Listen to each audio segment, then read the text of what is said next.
Cybertron Weekly is your central hub for everything Transformers.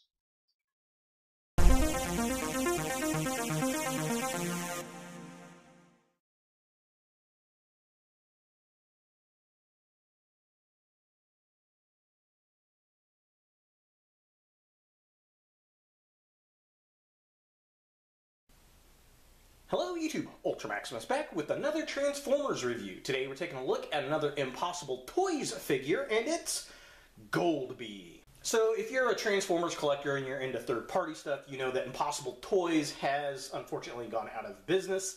They, if you didn't know, were really known for some bad QC issues. However, in the last few runs of their releases, they actually got a lot better. They really impressed me with their Tetra Jet Squadron figures, and their last hurrah, so to speak, I guess, was a wave of mini-cons, or mini-bots. They called them mini-cars, of like Bumblebee, Cliff Jumper, Goldbug here, Wasp, Bee-Bite, a bunch of those kind of figures. And I figured, you know what, I'm going to go ahead and check them out because at the time of the recording here, Big Bad Toy Store had a really good sale on them. Now, Goldbee, or Goldbug here, was only $3.99, and as you can tell, he doesn't have a box. So this is a loose figure, which it's not really loose. It's got the internal plastic works to it. It just didn't have the actual box to it. So for $3.99, I figured I'd go ahead and pick it up. I believe that the box version was $4.99, but they were sold out of those. So I went ahead and picked this guy up because Goldbug is one of my favorite G1 characters. Which is kind of funny because I'm not a Bumblebee fan per se, although I do buy Bumblebee figures primarily for review. And if I see a cool one, but I really love Goldbug. I always did ever since I was a kid. I think it's because I had the Goldbug Throttlebot as a kid. And if you don't know who Goldbug is, he's basically just a rebuilt Bumblebee. In the original G1, he gets damaged in a battle and he gets rebuilt. They build an entire new body for him, and Optimus Prime renames him Goldbug. This also happens in the IDW comics. It's happened a few times in continuity, so much like Megatron turns into Galvatron, on a much smaller scale, Bumblebee turns into Goldbug, which is where we get this figure, and I'm really, really excited for it. So let's go ahead and get him out of this loose package and see what we think. So here we have Goldbee out of the package, or Goldbug, and I like it. It's nice. It's not actually gold, though, which I think that's probably one of my bigger gripes about it. It's kind of goldish. It's more coppery colored to me. It's very similar to the Goldfire that we get with the IDW Deluxe version of this character, but, I guess it works. At least it's not going to have gold plastic syndrome for sure, especially being a 3P figure. You don't know what you're going to get in that kind of arena, but he is a little Volkswagen Beetle, just like he was in the original show.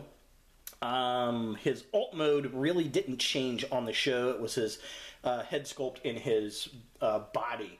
And mostly, well, no, I guess there were some pretty significant design changes on the body when you go back and watch the cartoon. But this is basically the same exact mold that we got with the Bee-Bite figure that I reviewed before, which is accurate. I mean, he's a Volkswagen Beetle, and he's got a different head sculpt, obviously, being Goldbug here. But definitely liking the look. Just kind of a close-up. So yeah, I mean, he looks like a little Volkswagen Beetle. And I like the paint on the windows, unlike the original G1 that had a sticker. He is two-toned. He's got the blue down here and the blue bumper. Looking kind of cool. Here's the back side. Again, I need to get some kind of sticker there. You can put some red paint or something on the wheels there. But yeah, definitely cool. I've got a little Autobot logo from tfstickers.com. So yeah, definitely pretty neat. I am liking him. And of course, just like the other figures in this wave, he comes with an itty-bitty tiny blaster that matches his underbody. So yeah, definitely pretty cool. I like it thus far. For comparison, here we have Goldbee next to Goldfire. And Why not Goldbug? I don't know. So this is the IDW version. This is the Generation Deluxe version of Goldbug. I'm presuming they called him Goldfire because there was a trademark issue, but it's essentially the same Generations figure that we got for Bumblebee. They just repainted it and gave it a different head sculpt. Now, it's also got kind of an off gold color body, but looking at the two side by side, I think this one's a bit more goldish looking than little Goldbee over here. Again, that just looks a little bit more copper to me. Here we have Goldbee or Goldbug next to a Transformers Q figure. This is Sunstreaker. I don't know where my Bumble figure is at the moment, but this is pretty close. A little yellow car. As you can see, the Impossible Toys version of Goldbug here is a lot bigger than the Q version, which not really surprising, but they definitely look cute side by side. So here's the comparison I really wanted to see. This is the G1 Goldbug Throttlebot with the Goldbee from Impossible Toys, and they are very, very different. This is more akin to the G1 Bumblebee Minibot that we had gotten back in G1, which is what they were emulating, whereas this is the redesign Throttlebot later on in the Transformers series. And again, I have a real connection to this because I had the original G1 Throttlebot when I was a kid. He was one of my favorite toys, and I think that's why I like Goldbug so much more over Bumblebee. But looking at the two of them, very, very different. This one's slightly longer. They're both about the same height and about the same width. Probably about the same amount of plastic looking at it. And detail-wise, I mean, this guy's got black stickers for windows. He's got blue painted on there, which we see the blue a lot more here lately than we did, obviously, in the original. They both have rubber tires, which I really like, and definitely interesting to see them. Although I will say this looks a lot more gold than this kind of coppery colored looking bot. And here we have all three of the Impossible Toys figures that I picked up from Big Bad Toy Store. We've got Bee-Bite, and then we've got Wasper here. Bee-Bite and Goldbee are obviously the same exact mold as far as the vehicle goes, and then Wasper is a slight redeco of that mold. So they definitely look cool up on the shelf together. I've been very impressed thus far with this set, especially for the sale price currently at Big Bad Toy Store. Transformation on this figure is exactly the same as it was with Bee-Bite and Wasper, and if you've ever transformed a G1 Minibot, you pretty much know how to do this. It's so simple it didn't even come with directions. However, there are a few things that you want to be aware of because there are some slight changes to the transformation. So what you're going to do is unpeg the arms first, and then I just kind of bring them up a little bit. Grab a hold of the feet. You're going to pull them out like that. Now, if you look, there's a little pin set in there. You want to kind of pull that out and rotate it up after you separate first, obviously. So you're going to, I grab it by the kneecaps and pull it out like that. They are relatively stiff, so be aware of that. Pull that up. So there are the feet, and then you're going to lift the head up. And then the head is also on a pin, so you're going to pull that forward a little so that you can get the head up. And then there he is in robot mode. Now, of course, he does have his little weapon, so we're going to put that into his hand. If I can do this on camera here, get in there. So there he is. He has his little blaster. Pew, pew, pew. Yeah, so definitely pretty cool. I am digging him. He looks like Goldbug. I think I would rather have the arms, the gold color, like the rest of the body to kind of match it up. I don't mind the legs, because I'm pretty sure that the legs were blue in the original cartoon. I can't really remember, to be honest. I'll have to go back and look. Those might be gold as well, so it might have been better just to match all that and leave like the bumpers and the head blue. I don't know. What do you guys think? So just kind of a close-up really quick. Here's a look at his head. And it looks pretty decent. It looks like the best they can do for Goldbug on a little flat face. I mean, those are very, very flat because it's got to fold into the body. And yeah, not too bad. I don't mind it, especially for $4. I think that looks pretty good. I mean, the rest of the body is pretty much the same as we've gotten with the others. Same articulation as the others, ball joint up there. It's got a ball joint at the elbow. It's got ball joint at the hip, at the knee.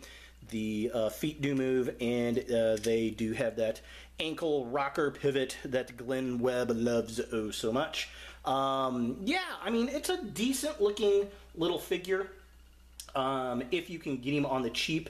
Now, initially, these guys were like $20, which that's a bit much for me, but if you can get them, like I said, at the time of the recording, half of them are about $4.99. If they're loose, they're $3.99.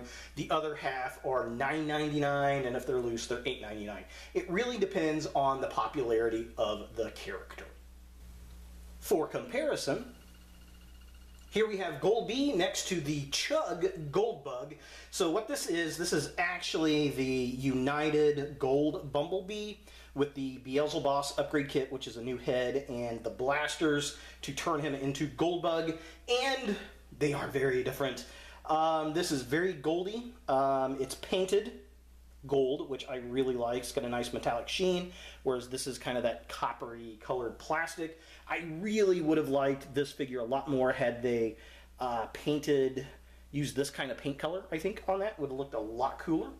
But you're also looking at a figure that can run from $70 to $100 versus $4 over here. Now, it's interesting to look at the head sculpts. For what they had to work with such a flat face, I think they did a pretty good job recreating the faceplate on Goldbug.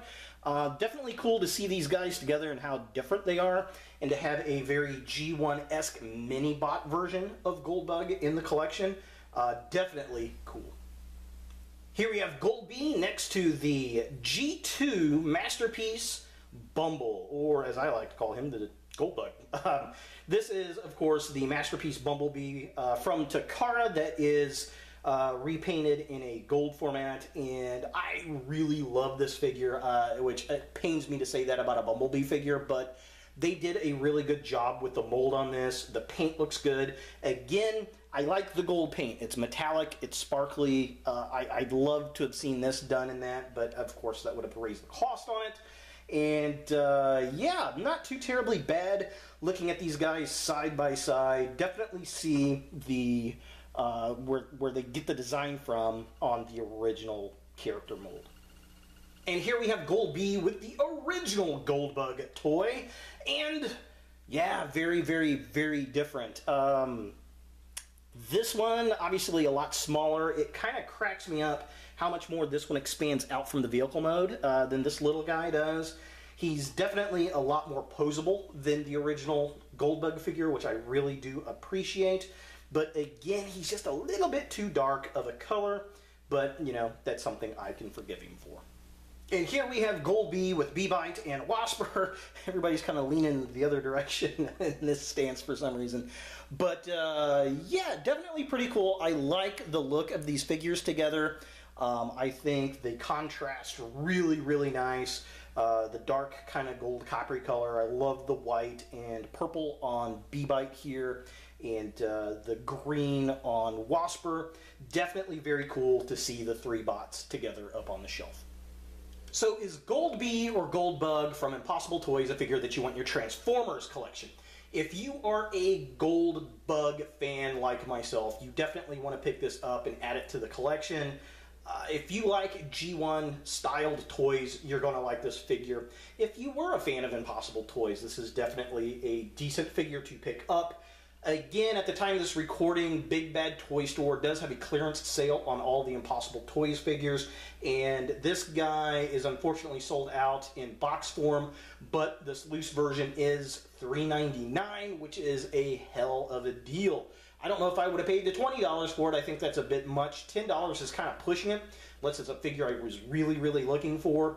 But at $4, I just couldn't say no to this guy. It's got good articulation. The head sculpt's pretty decent.